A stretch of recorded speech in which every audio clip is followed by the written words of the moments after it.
Hello, this is Chef John from foodwishes.com with peanut butter banana muffins. That's right, Elvis probably would have added bacon to these, but we all saw how things turned out for him. So we're going to go in a little healthier direction and add a whole bunch of chocolate chips instead. And thanks in some part to that addition, these were some of the best muffins I've had in a very long time. So with that, let's go ahead and get started by putting together our dry ingredients, which we'll do by adding some salt to some all-purpose flour, along with some baking powder and its good friend baking soda. And once all that's in there, we'll take a whisk and mix this for about 30 seconds, or until we think everything's evenly combined. And once that's set, we can move on to much moister matters.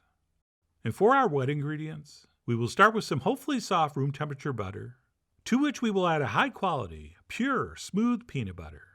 And the reason I want you to use a pure peanut butter is because some brands have a lot of sugar in them, which will throw off the measurements here.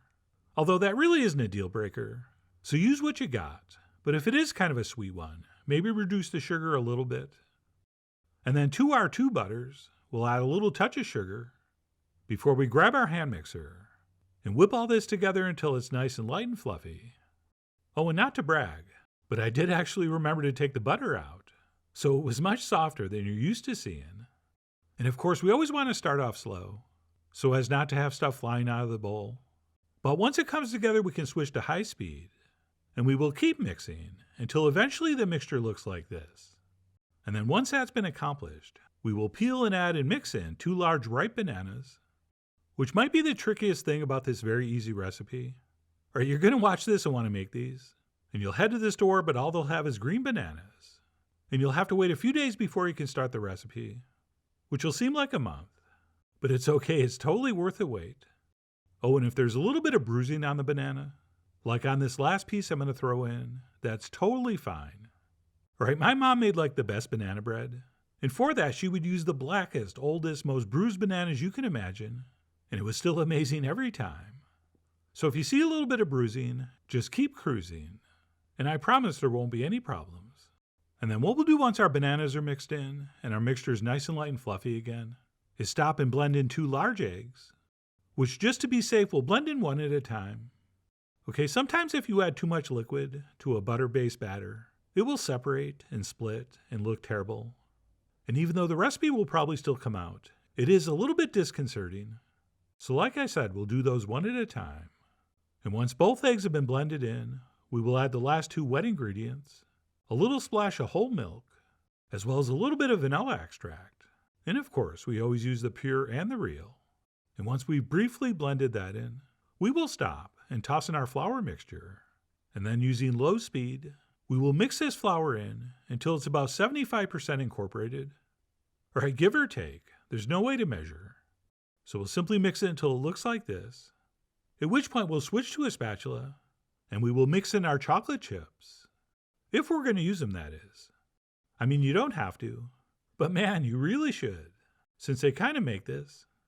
And by the way, these were like a 72% cacao, but because these muffins are fairly sweet, you could, if you want, go with something with a higher percentage, like a nice extra bittersweet chocolate. I mean, you are, after all, the Colonel Parker of whether the chocolate should be darker, but I wouldn't go the other direction. All right, I think something like milk chocolate would be way too sweet in these. But anyway, once our chips and the rest of the flour has been mixed in, we will head over to our muffin tin, which has been lined with some parchment paper baking cups.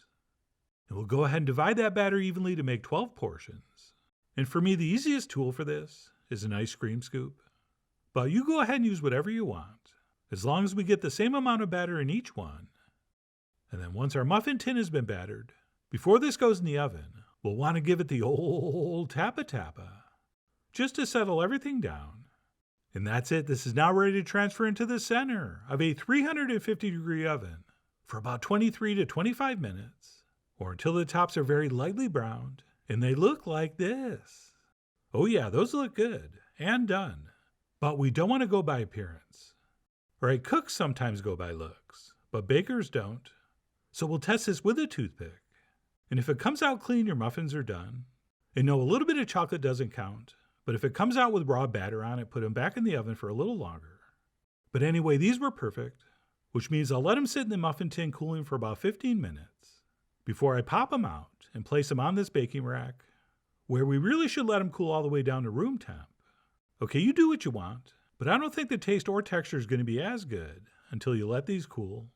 So that's what I did, at which point I decided to top these with a little bit of peanut butter icing, which is completely optional, and these really don't need it, but it does add a little extra certain something, and I think makes them look even more beautiful. And by the way, when you're piping a stiff icing like this, try not to move the tip too fast, because what'll happen is that little rope of icing will break, and then you'll have to try to fix it by piping a little more in the empty spot. So be a little bit patient, and you won't have that problem. And yes, of course, as usual, I will include the recipe for the icing as well, although it's nothing more than powdered sugar, some peanut butter, and a little splash of milk. And that's it. Once iced, I let them sit for another 15 or 20 minutes, just so that could harden up a little bit. And of course, I had to take some pictures, which is why I decided all these need to be turned 1/4 of an inch, so the icing was at a better angle, which may or may not have made any difference. But anyway, after taking some of those, I grabbed one and pulled off the paper and went in for the official taste. And that, my friends, in both taste and texture, was an absolutely beautiful muffin. All right, if you like peanut butter and banana and chocolate, and any kind of combination, there is no way you're not going to love these. And I think the balance between the peanut butter flavor and the banana flavor is perfect here. All right, it was tempting to use a little more peanut butter, to maybe try to make these a little bit richer, but I'm glad I didn't. Okay, I am a huge fan of peanut butter, but if you use too much of it, it really does overwhelm all the other flavors, which I'm very happy was not the case here. And then last but not least, we should also mention how awesome the chocolate chips are in these. All right, chocolate and banana are great together, and of course peanut butter and chocolate are a classic. So it totally makes sense that all three things work together so well. So I'll finish up by saying, if I make these again, which I will change absolutely nothing.